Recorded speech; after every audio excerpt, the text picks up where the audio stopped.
Thank you so much all for joining me in this video lecture. This is Gurpal Singh from Gursar Education. As you all know that we have covered a lot of things regarding business environment and international business. We have already talked about the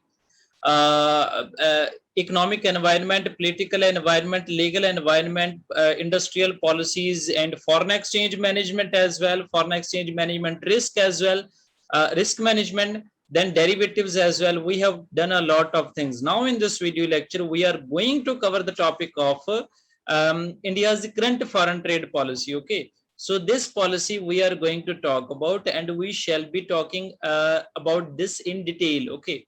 So we shall be covering all the aspects regarding the new foreign trade policy, and I shall be telling you what are the different initiatives being taken by the government for improving our exports, and what are the different substitutions of import in our India. So we shall be talking about these things in detail, how the government manages all these things so that our exports are encouraged and imports are discouraged.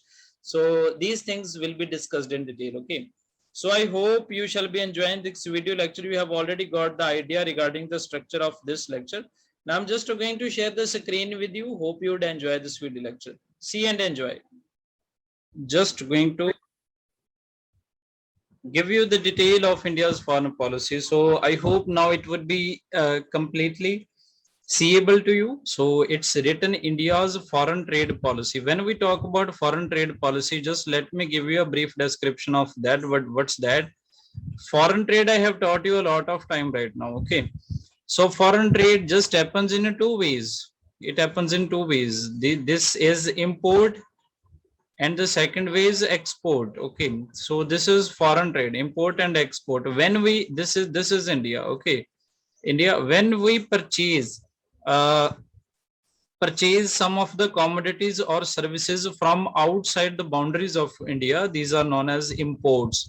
In the same way, when we sell, this is the case of a purchase, but in case we sell our accessories or products or services to outside India, this is known as our exports. Okay.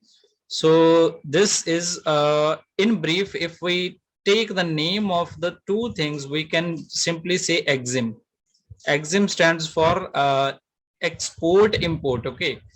And this is all about foreign trade. Foreign trade covers only these things. Okay. So it's all about this. So by the name, what its name is, it's just saying India's foreign trade policy. When we talk about a policy, we know that foreign trade is obviously the import and export. When we talk about a policy, that means the policy for the regulation of imports and for the regulation of exports. So this is also known as EXIM policy. Okay. So when we talk about the regulation of imports and the regulation of exports, that mean this is the policy of a foreign trade. This is known as India's foreign trade policy. So okay, why we do these kind of things? Because there are very obvious reasons. Okay, because we always try to enhance the level of our exports. We always try to expand our exports. We always try to make increased selling, because if our sellings are increased, then we shall be earning the huge amount of foreign exchange. And regarding import, we always try to find the import substitutions, because it's very obvious that if we are purchasing from some other countries, then we have to pay them the foreign exchanges in foreign exchange or in foreign currency, and foreign currency is obviously the dollar, and this is very costly currency. And if this is the case, if our imports are greater than our exports, that means to say, if our purchase, just take an example of a single shopkeeper. Okay, shopkeeper. Okay, shopkeeper. So he's purchasing some of the accessories, and after that he sells. Okay, if purchases are greater than sales, obviously he shall be in a position of loss, and that loss is known as a deficit. deficit. Okay, this is known as deficit. This is same the case of a foreign trade. If our imports are greater than exports, then our balance of payment, the balance of payment is the complete account which take into consideration all the details regarding export and imports. So if imports are greater than export, then we shall be at the position of a deficit in balance of payment. Okay. But in case our sales are greater than purchases, that means our exports are greater than our imports, then we shall be at a position of gain, and that gain is known as surplus situation. And this is all about that.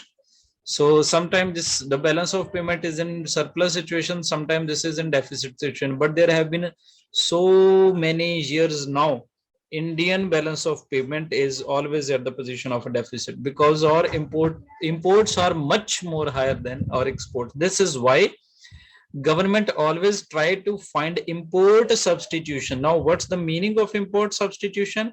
Like the capital goods which we are trying to import from outside the country, we should be able to produce these in our country. This system is known as indigenous production.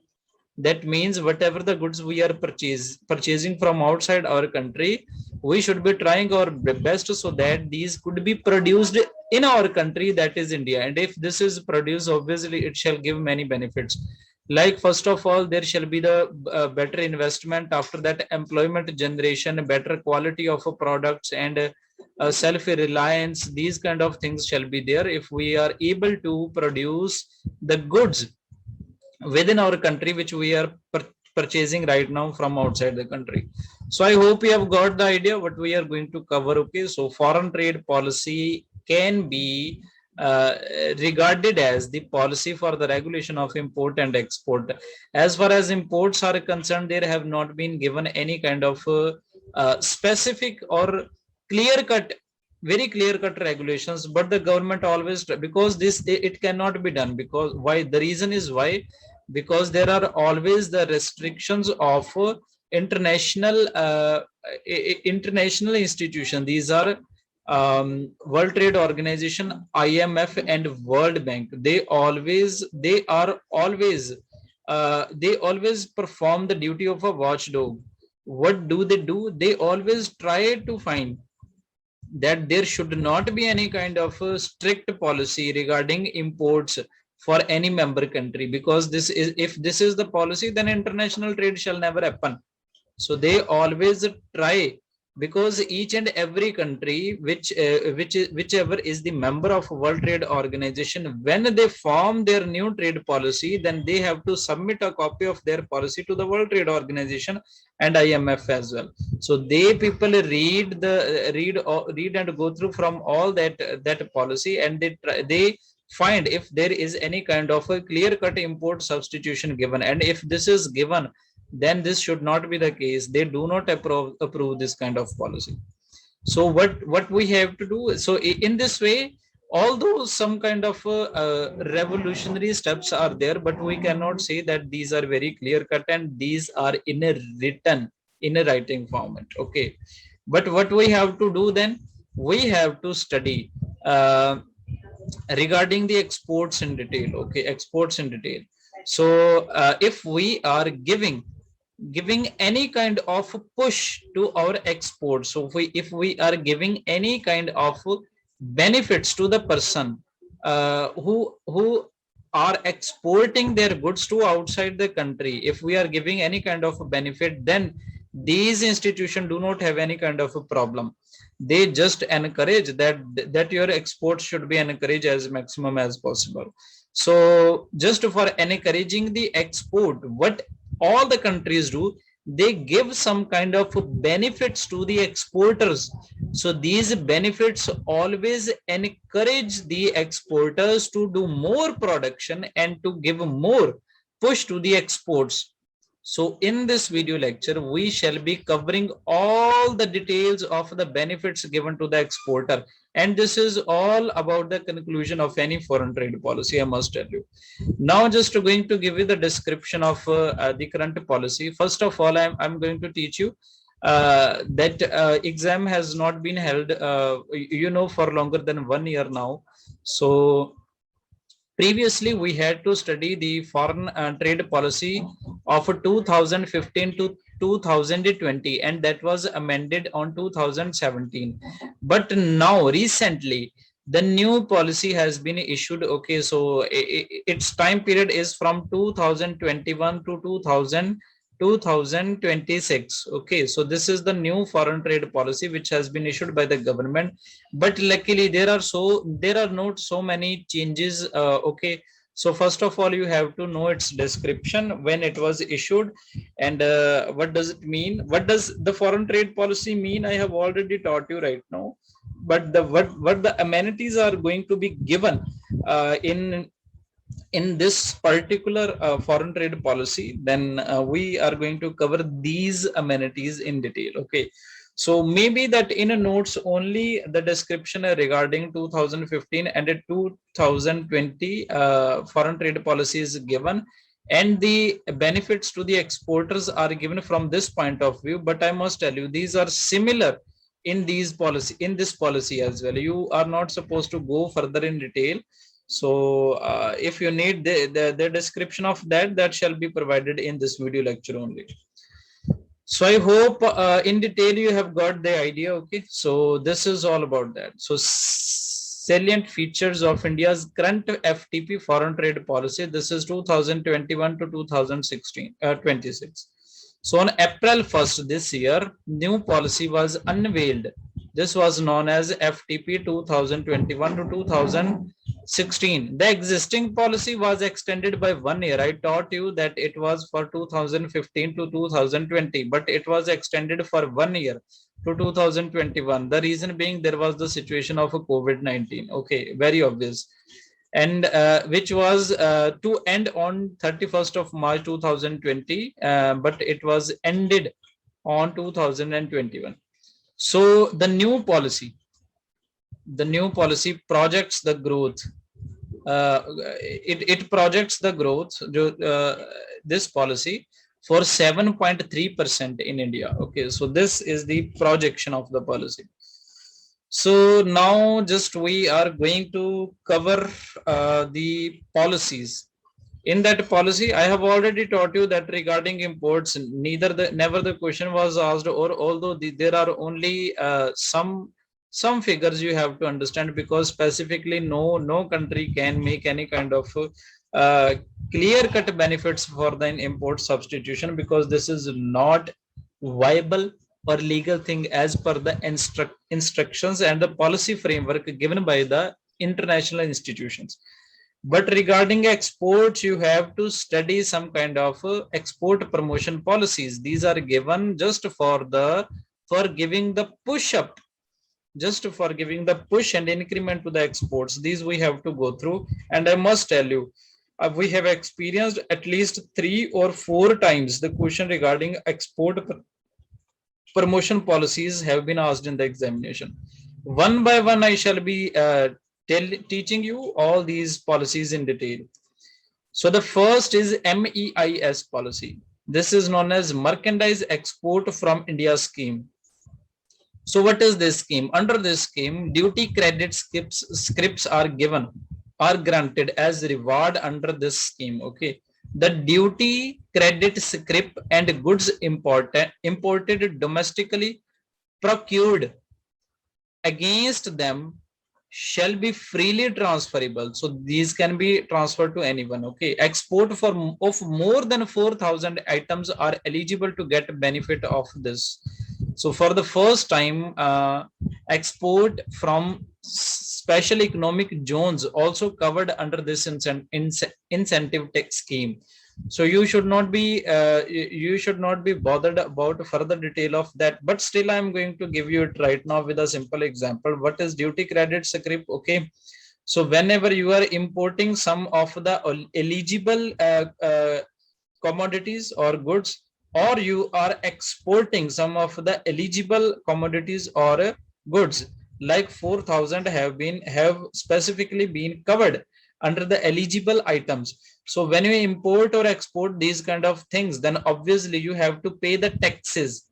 But for in consideration of these taxes, you are given a duty credit, credit script, duty credit script. Okay, this is just a piece of a paper, or this is just a card.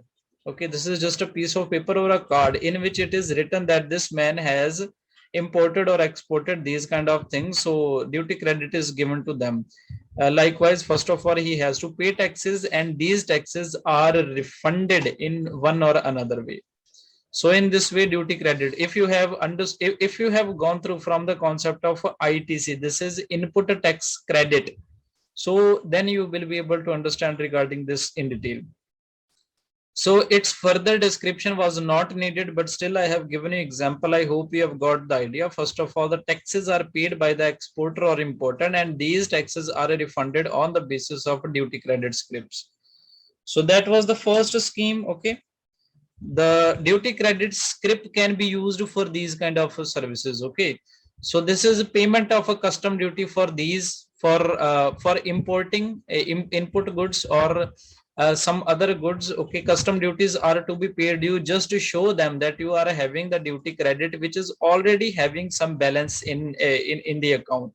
So you can use that, you can just pay your custom duty on this basis. Then payment of excise duty on domestic procurement of inputs or including capital goods, whatever is covered in the list of 4,000 goods. Then payment of service tax and payment of a custom duty and fee. So that card or that paper is given in which some credit is always there. Okay, for whatever the taxes you have paid, you just get the credit, and if this credit is in excess, then you can make the payment of all these things on the basis of your card. Okay, that just work as your credit card. Okay, so this is known as the duty credit scripts. The second one, SEIS system. This is a service export from India scheme. So service export from India scheme. So now here the word has been written export. Service exported from India. So for just making push to them, there have been some of the important schemes which I'm going to tell you right now. So service export from India scheme aims to promote exports of services from India by providing duty script credit for eligible exports. So there are some eligible exports. Okay, so again, the duty script credit is given to them, just a piece of paper or a card which just works like a credit card. Okay, whenever the taxes are paid, that these are refunded to them, and that is given to some eligible exports. So under this scheme, service providers located in India would be rewarded under SEIS scheme for all eligible export of services from India. So earlier the name of this services was served from India scheme, SFIS, but in the previous policy its name was changed. So it was named as service export from India scheme now. So I hope you have got the idea. Okay, so there was none kind of difference. I must tell you, if you read and go through from all the benefits and amenities given, there is none kind of a basic difference. Basically these are all same. Okay, in one or another way the government is trying to push our exports. That only difference can be that some services are fall under a specific category of scheme, and some services fall under specific category of scheme. But what are these services and what are these categories? These are that thing is nowhere that should not nowhere be for our concern, because the question is not going to that much specific. So I've given you information regarding two things. The next is a duty exemption and remission scheme. So these schemes enable duty-free import where there shall not be any kind of taxes, no duty is required. For input for export of a production and export obligation. This scheme consists of two items, basically, two schemes. So duty exemption and remission schemes are of two types. The first is advanced authorization scheme, which is also known as AAS. So we go through and we see what's that. Under this scheme, duty-free import of inputs are allowed that are physically incorporated in export products. So when you are importing some of the goods for the reason that these are raw material, and these raw material are going to be used for making the production of the goods which shall ultimately be used for exporting. So if these kind of imports are done, then AAS applies to that. Okay. So that just means that duty-free imports of inputs are allowed that are physically incorporated in export product after making normal allowances for wastage with a minimum of 15% value addition. Like you, if you are importing the goods worth 100 rupee, then you are to make the product, okay, product from that, and that product you shall export for at least 115 rupees. So if this is the value addition, we can just take this this as a hypothetical example only. Okay. So this is known as advanced authorization scheme. And if you just satisfy the government that you are importing some of the goods which you are going to use as the production material for the goods which you are going to exporting, then you are eligible for advanced authorization scheme, in which what happens, when you get eligible for this scheme, you do not need to pay any kind of duty or taxes to the government while making imports. Then advanced authorization for annual requirement. So if you are, this is just the extension of the previous one. Okay. So exporters having past export performance in at least 2 preceding financial years shall be entitled to advanced authorization for annual requirement. This shall be issued for items having SION. SION is a special category of the eligible persons. Okay, of the eligible persons and eligible products and industries as well. So if you have past performance in which you have already got that credit, that is advanced authorization scheme, then you can apply again that in the same way likewise we have done in past. So we again wish to have advanced authorization for annual requirement, because on a regular basis we cannot come to you for applying for the fresh services or the fresh benefits.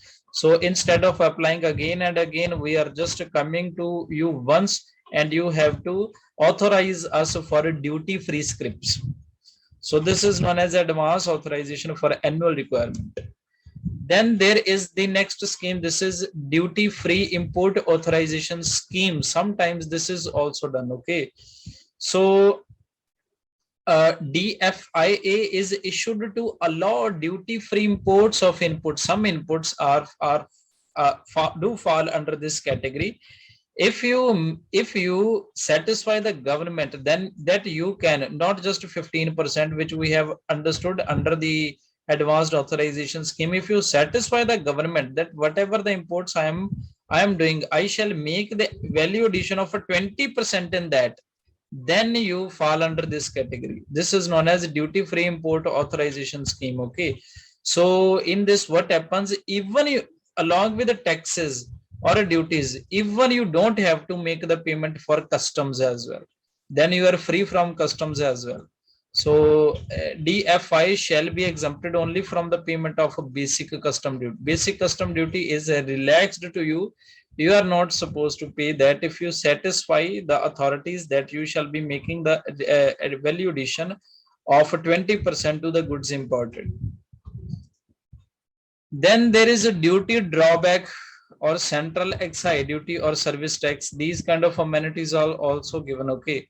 And these are administered by the Department of Revenue under the Ministry of Finance. Okay. So under this scheme, products made out of duty paid inputs are first exported and thereafter refund of duties claimed in 2 ways. So when you have imported the goods, then you had to pay some kind of duties and taxes. But when you make the products for them and you export those products, then your duty is refunded. And for getting the claim of refund, you have 2 ways.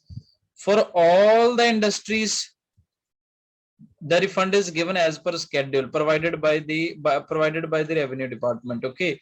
So different services or different goods have different rates for giving for getting the refund claim. Then brand rate, data and documents. And the brand rate for the specific industries or for the specific products, you can apply on the basis of data and documents. Okay, so if there are special kind of raw materials, then you can apply with an application form. So that is given to you, and you just apply for the refund, and that can be rate specified on the basis of these special items. So this is known as a duty drawback system. So now this is for the promotion of exports. Okay, this is known as export promotion capital goods, EPCG scheme. So this scheme allows import of capital goods including spare parts, spares for pre-production. These are raw material, production and past production at zero duty. You have to pay zero duty, subject to export obligation of 6 times of duty saved on capital goods. Okay, so when you suppose you have saved the duties, you have saved the taxes, you are suppose you are paying the taxes for amounting to 1000. Okay, you have to satisfy the government that we have made 6 times then the duty, 6 times than the total duty, the export to the other countries. Okay, then when you satisfy that, then you fall under this category.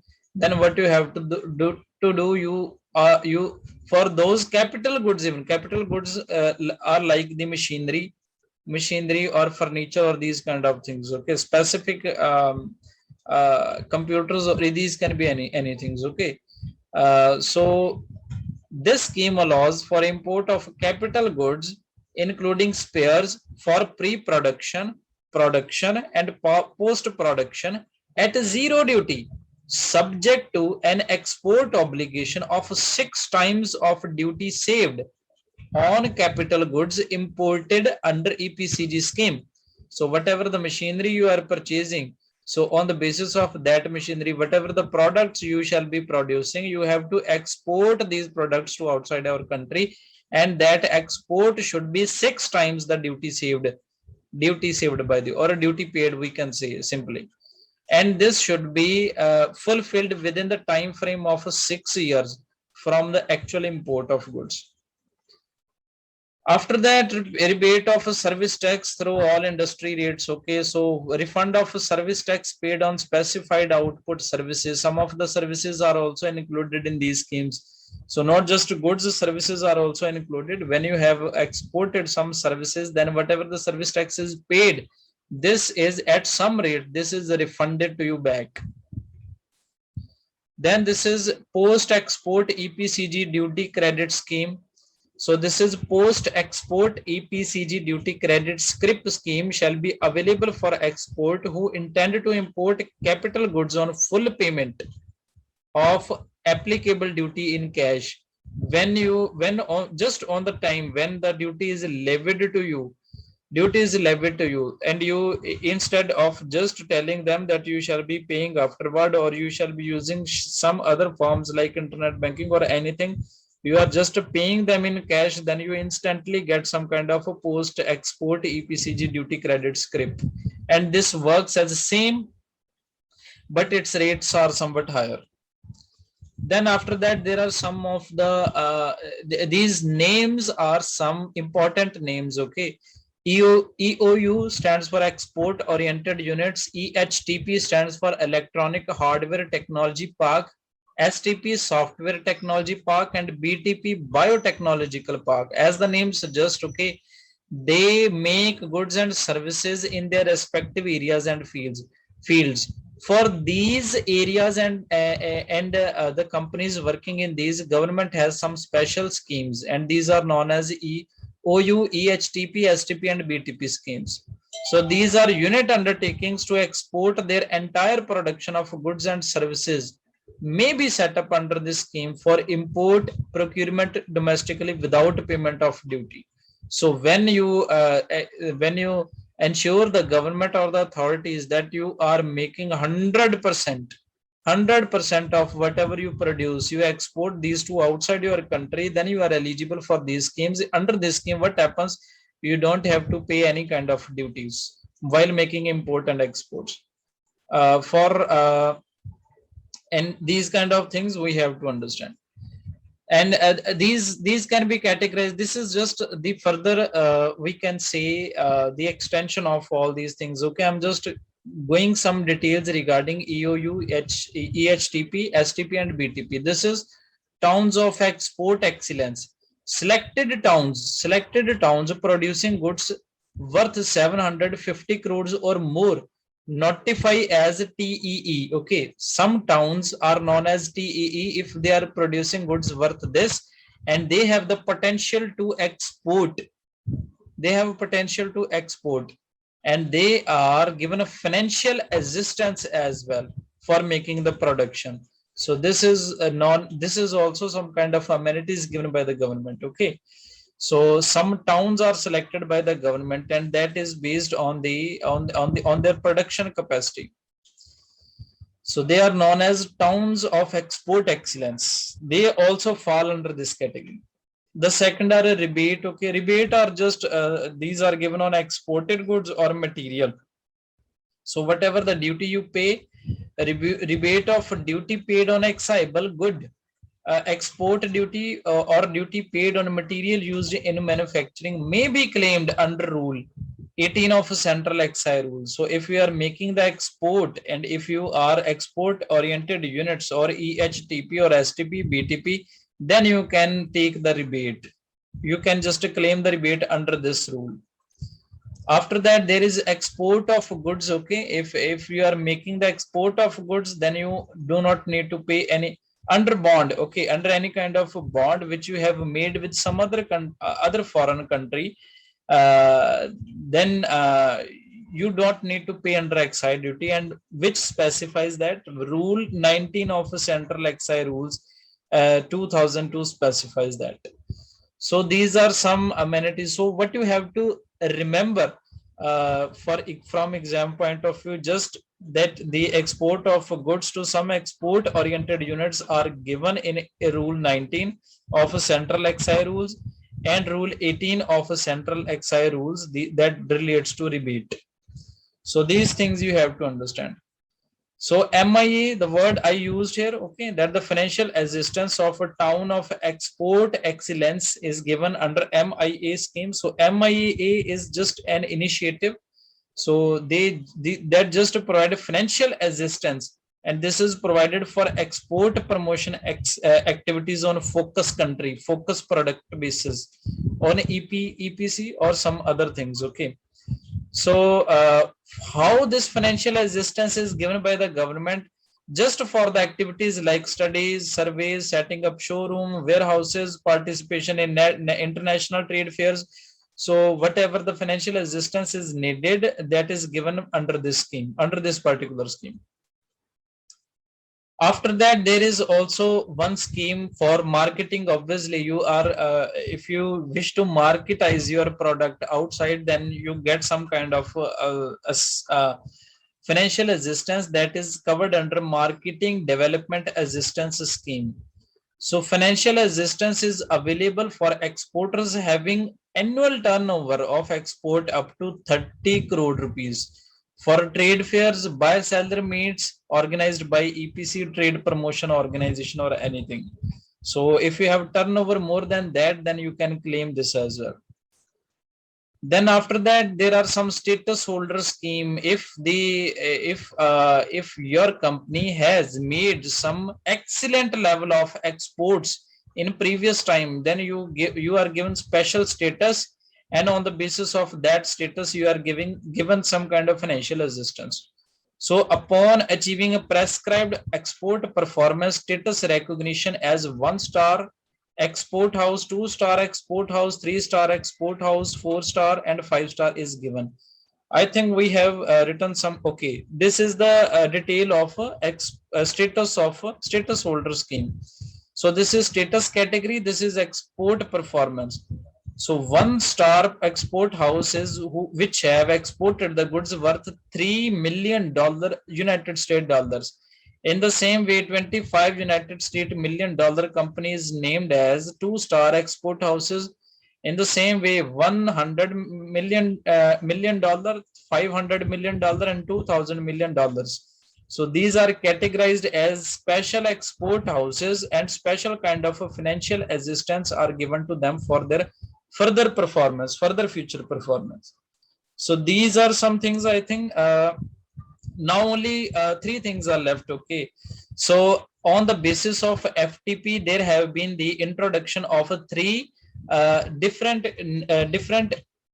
names. Okay, these are terminologies regarding trade. The first is trade creation. Trade creation simply means when you indulge in a trade with outside countries. Okay, this is India. India is just importing, exporting goods from Canada, from China, from America, from England, from Australia, from different kind of countries. So this is the process of doing. The process of removal of trade barriers is known as trade creation. This is known as trade creation. This occurs between member countries through trading blocks. And trade diversion, this simply means when the trading blocks are created, like NAFTA, SAFTA, about which we shall be talking in different lectures. When these blocks are created, these countries are not willing to make further trade with the countries which are outside that trading block, and it ultimately leads to the hindrance for the trading, and this process is known as trade diversion. And the last, these are export houses, trading houses, and star trading houses. I think names are, it's just cleared from the name. Export houses which are giving regular exports to outside countries. Trading houses which are indulging in both import and export activities. Okay, and last, star trading houses, about which we have already covered in detail. These were the star houses. Okay, 1 star, 2 star, 3, 4, 5. So I think it was a lot of data covered in this video lecture. We have taught you a lot, and that would be much more sufficient for clearing this specific topic. So if the next lecture is taken, we shall be informing you as soon as possible. Thank you so much for joining me. It was more than sufficient for studying the foreign trade policy. Thank you so much. This is Gurpal Singh from